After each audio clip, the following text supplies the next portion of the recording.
여러분, 이제 얼마 안 남았습니다.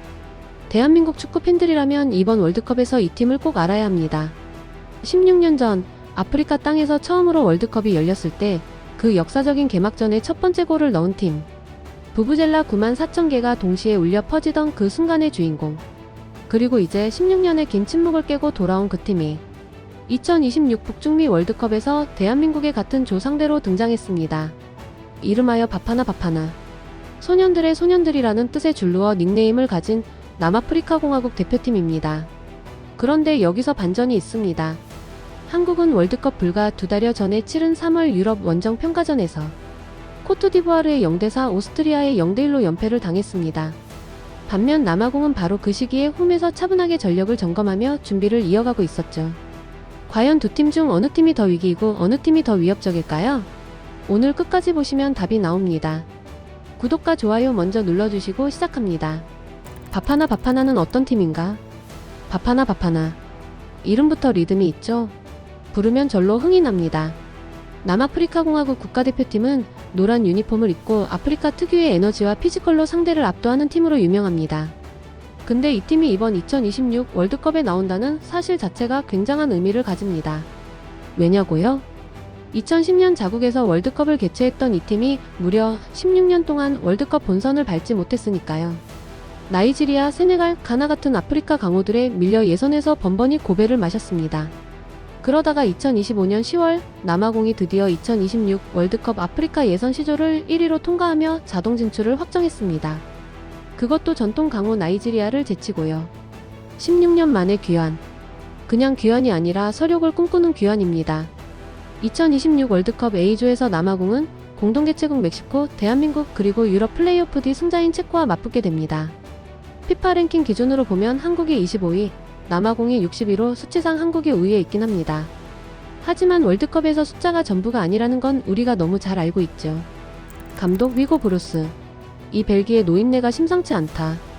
이 팀을 이끄는 감독은 위고 브루스, 벨기에 출신의 백전노장입니다. 2017년 카메룬을 아프리카 네이션스컵 우승으로 이끈 주인공이고 이후 알제리, 튀르키예 등 여러 나라 클럽을 거쳐 남아공 대표팀 감독에 부임했습니다. 그리고 이번이 자신의 마지막 감독 임무라고 직접 밝혔습니다. 마지막이라고 한 만큼 뭔가 불태울 각오가 있겠죠. 전술적으로는 4-3-2-1 포메이션을 선호하며 수비 블록과 클린시트를 기반으로 한 조직적인 축구를 구사합니다. 다만 최근 분위기가 좋지만은 않습니다. 브루스 감독은 2025년 아프리카 네이션스컵 조별리그 탈락에 크게 실망했다고 밝히며 선수들이 바파나 DNA를 다시 찾아야 한다고 공개적으로 질책했습니다. 그리고 3월 파나마와의 평가전에서 1무 1패를 기록하며 브루스 감독 취임 후 홈에서 처음으로 패배를 기록했습니다. 위기냐 각성의 신호탄이냐? 그건 6월에 판가름 나겠죠. 주요 선수 집중 분석. 이 선수들 절대 얕보면 안 됩니다. 주장이자 철옹성 로넨 윌리엄스. 1992년생 34세. 이 나이에 월드컵 데뷔. 그 자체로 드라마입니다. 말라멜로디 선다운스 소속의 이 골키퍼는 남아공 국가대표팀의 주장으로 한때 잉글랜드 명문 토트넘 호스퍼 유소년팀에서 훈련한 이력도 있습니다. 런던에서 씨앗을 뿌리고 아프리카에서 꽃을 피운 선수예요. 진가는 2023 아프리카 네이션스컵에서 드러났습니다. 8강 카보베르대전에서 승부차기에서 무려 4개의 PK를 막아내며 남아공을 4강으로 이끌었죠. 보통 한두 개 막아도 영웅이 되는데 4개를 막았습니다. 그리고 2024 발롱도르 시상식에서 세계 9위 골키퍼로 선정됐습니다. 재미있는 기록도 있어요. 이 선수는 피파의 골키퍼 8초 규정. 공을 8초 이상 잡고 있으면 코너킥을 적용받은 역사상 첫 번째 골키퍼입니다. 클럽 월드컵에서 시간을 너무 끌다가 첫 피해자가 됐죠. 새 룰의 첫 번째 희생양이 된 셈인데 뭔가 억울하게 역사에 이름이 남았네요. 바파나의 창끝. 라일 포스터. 1999년생 25세. 벌리 소속으로 잉글랜드 프리미어리그 경험을 갖춘 공격수입니다.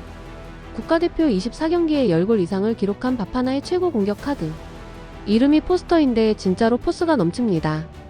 2025 아프리카 네이션스컵 앙골라전에서 외곽에서 컬링슛으로 결승골을 터뜨리는 등 국가대표에서 꾸준히 임팩트를 남기고 있습니다. 3월 31일 파나마 2차전에서는 후방 교체 아웃됐지만 여전히 바파나의 가장 중요한 공격 자원임은 틀림없습니다. 한국 수비진이 가장 신경 써야 할 선수 1순위입니다. 미드필드의 두뇌, 테보 모코에나. 말라멜로디 선다운스의 핵심 미드필더. 패스 배급과 창의적인 플레이로 팀의 중원을 지배하는 선수입니다. 그런데 이 선수에게 황당한 에피소드가 하나 있어요.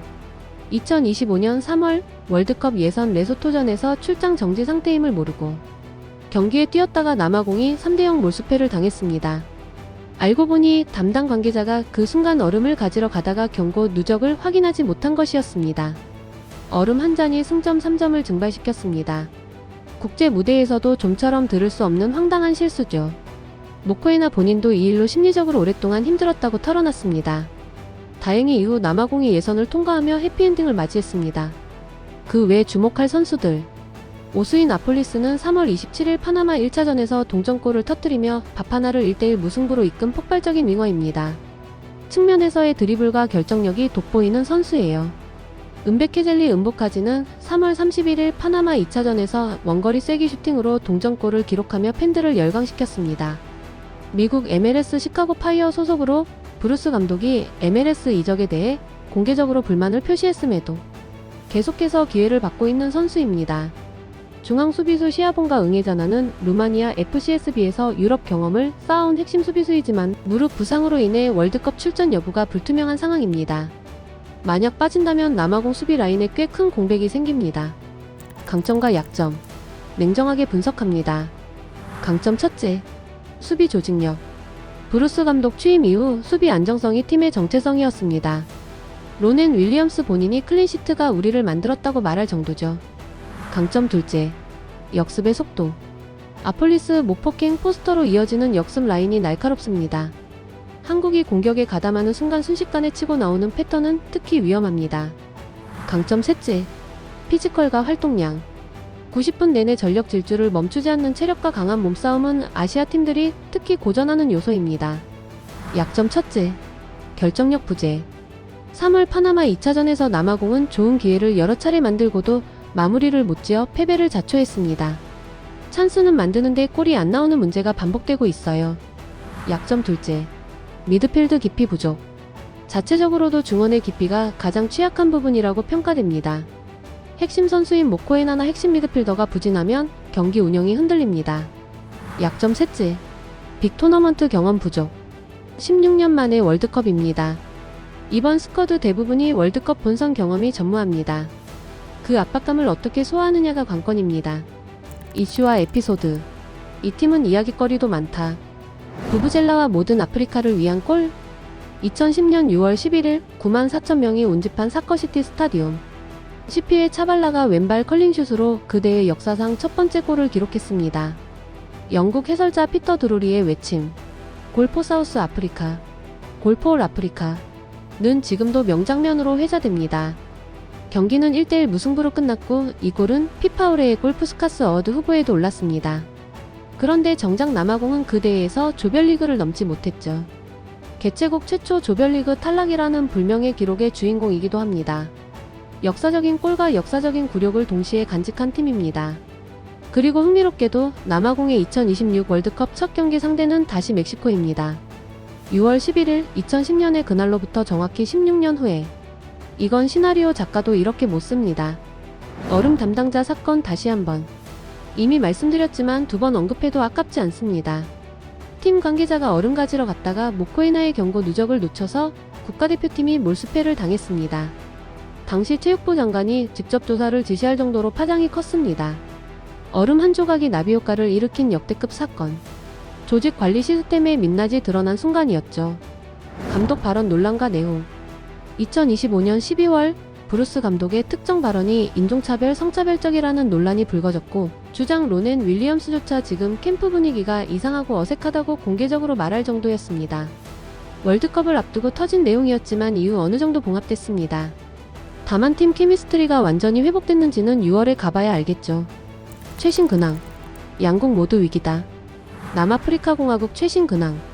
3월 27일 더반 모세스 마비다 스타디움에서 파나마와 1차 평가전. 포스터의 결정적인 기회 실패 등 찬스를 살리지 못한 채 전반을 0대1로 마쳤다가 후반 아폴리스의 동점골로 1대1 무승부를 기록했습니다.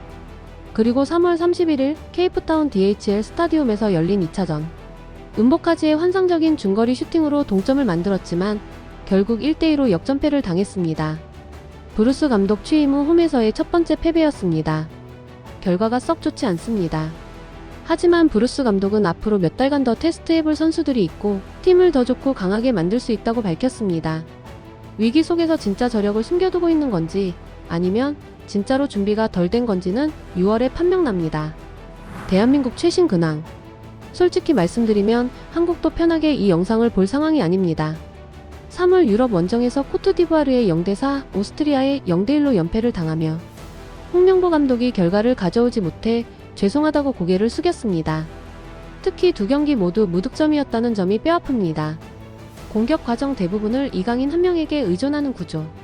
황인범의 대체자를 찾지 못하는 중원 문제가 반복적으로 지적되고 있습니다. 그나마 긍정적인 건 손흥민, 이강인, 김민재가 A조 통합 베스트 11에 이름을 올릴 만큼 개인 기량은 여전히 출중하다는 점입니다. 그리고 홍명보 감독은 선수 구성의 큰 틀은 완성됐다며 5월 최종 엔트리 발표에 자신감을 보이고 있습니다. 두 팀 다 월드컵 직전 위기라는 공통점이 있습니다. 어쩌면 그래서 이 맞대결이 더 흥미로운 것 아닐까요? 한국 대 남아공. 상성과 전망.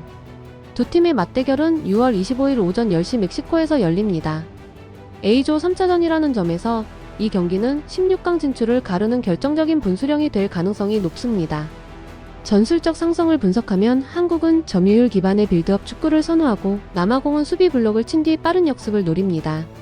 한국이 공격적으로 나올수록 역습 공간이 열리고 반대로 한국이 소극적으로 가면 남아공의 공격 창출력이 제한됩니다. 결국 누가 먼저 흔들리느냐의 게임이 될 가능성이 큽니다. 주목 포인트는 포스터와 김민재의 맞대결, 그리고 이강인이 남아공의 촘촘한 수비 블록을 얼마나 뚫어내느냐입니다. 아폴리스와 모폭행의 측면 역습은 한국 풀백들에게 악몽이 될 수도 있어요. 피파 랭킹으로는 한국이 25위, 남아공이 60위. 숫자만 보면 한국의 압도적 우위이지만 아프리카 팀들은 월드컵에서 랭킹을 뛰어넘는 경기를 종종 보여줬다는 사실을 잊으면 안 됩니다. 자, 오늘 밥 하나 완전 분석 어떠셨나요? 16년의 침묵을 깨고 돌아온 팀. 부부젤라 9만 개가 울리던 그 감동의 개막골 주인공. 담당자 한 명의 얼음 한 컵 때문에 역대급 망신을 당한 팀. 그러나 로넨 윌리엄스와 라일 포스터를 앞세워 2026년 새 역사를 쓰려는 팀. 그리고 한국도 3월 평가전 2연패라는 위기 속에서 월드컵을 맞이하게 됩니다. 두 팀 모두 등을 벽에 기댄 채 6월 25일을 향해 달려가고 있습니다. 이 경기 절대 쉽지 않습니다. 여러분은 한국 대 남아공 결과를 어떻게 예상하시나요? 댓글로 꼭 알려주세요. 구독 안 하셨으면 지금 바로 누르시고 좋아요도 꼭 부탁드립니다. 여러분의 좋아요 하나가 다음 영상을 만드는 연료입니다. 다음 영상에서 뵙겠습니다.